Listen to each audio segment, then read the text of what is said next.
संतवाणी सुखाचे हे सुख, सुखाचे हे सुख श्रीहरिमुख.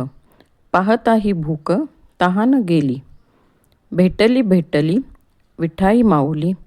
वासना निवाली जीवातील, चंद्रासी चकोर मेघासी मयूर. वाटे तैसा भर आनंदाचा, नामा म्हणे पाप ताप आणि दुःख. गेले झाले सुख बोलवेना. सुखाचे हे सुख हा अभंग संत नामदेवांनी लिहिलेला आहे. या अभंगामध्ये सांगितले आहे की जे जे सर्व सुख आहेत त्यामध्ये श्रीहरिमुख म्हणजेच विठ्ठलाचे तोंड पाहणे हे सर्वात मोठे सुख आहे, जे पाहून भूक तहान गेली.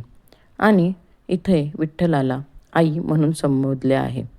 नामदेव म्हणतात की विठू माऊली भेटल्याने सर्व वासना म्हणजेच वाईट इच्छा गेल्या.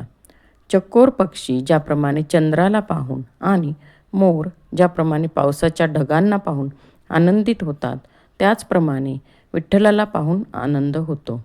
संत नामदेव म्हणतात, विठ्ठलाचे मुख पाहून पाप ताप दुःख गेले आणि इतका आनंद झाला की काहीच बोलता येईना.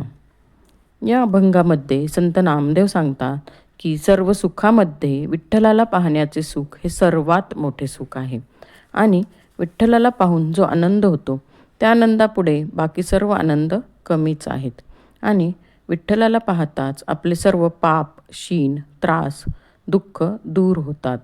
अशी ही विठ्ठल भक्ती सर्व सुखांमध्ये श्रेष्ठ आहे.